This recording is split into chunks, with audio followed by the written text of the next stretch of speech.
જે રીતના આખા ગુજરાતની અંદર સ્થાનિક સ્વરાજ્યની ઇલેક્શન યોજાઈ હતી, એમાં વાત કરીએ તો છોટાઉદેપુર ટ્રાઇબલ એરિયાની વાત કરીએ તો એમાં ભારતીય જનતા પાર્ટીની સરખામણીએ જે આમ આદમી પાર્ટી ગઈ હતી અને ભારતીય જનતા પાર્ટીને ક્યાંકથી ક્યાંક પછાડી પાડવા માટે આદિવાસી વિસ્તારમાં ખાસ કરીને આમ આદમી પાર્ટી વધુ સીટો અહીંયા જીતીને આવી હતી। પરંતુ વાત કરીએ છોટાઉદેપુર જિલ્લામાં સરખી સીટો આવવા છતાં જે આમ આદમી પાર્ટી અને ભાજપ ભારતીય જનતા પાર્ટી અહીંયા ભારતીય જનતા પાર્ટીની બોડી બનાવી। કારણ કે જે રીતના વિડીયો સામે આવ્યા કે ઇલેક્શનના દિવસે જે પ્રમુખ ઉપપ્રમુખ બનવા માટે જે ઇલેક્શન યોજાયું હતું છોટાઉદેપુર જિલ્લામાં, ત્યાં આમ આદમી પાર્ટીના કેન્ડિડેટને ઉઠાવી લેવામાં આવ્યા હતા, જેથી કરીને આમ આદમી પાર્ટીના વોટિંગ ઓછા પડે અને ભારતીય જનતા પાર્ટી અહીંયા રાજ કરી શકે। પરંતુ મિત્રો, આદિવાસી વિસ્તારમાં ખાસ કરીને લોકો અને જનતા જાણે છે કે ભાઈ એમના માટે કઈ પાર્ટી સારી રહેશે। અને આદિવાસી વિસ્તારમાં ખાસ કરીને જે ચેતર વસાવાનો દબદબો એટલો ચાલી રહ્યો છે કે ભાઈ ચેતર વસાવા જે રીતના આદિવાસી વિસ્તાર અને તમામ જે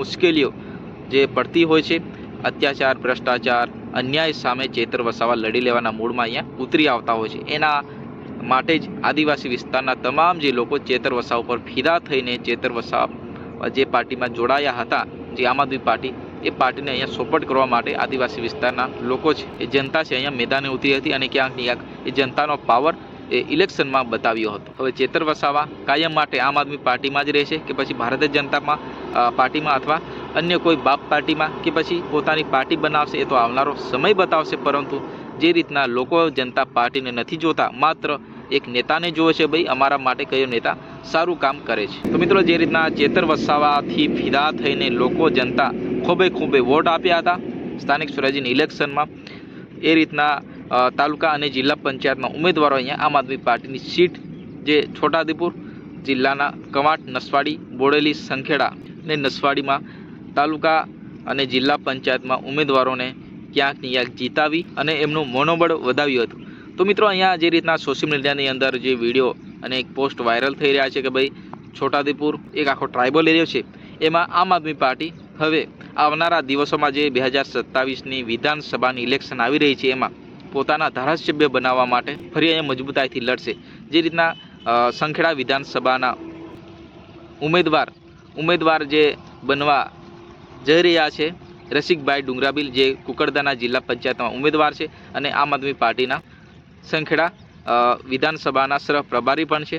તો એમને એક પોસ્ટ જાહેર કરી છે કે ભાઈ આવનારા 2027માં હું જે મારા વિસ્તારના ધારાસભ્ય તરીકે હું કેન્ડિડેટ બનવા જઈ રહ્યો છું, તમે સપોર્ટ કરશો કે નહીં।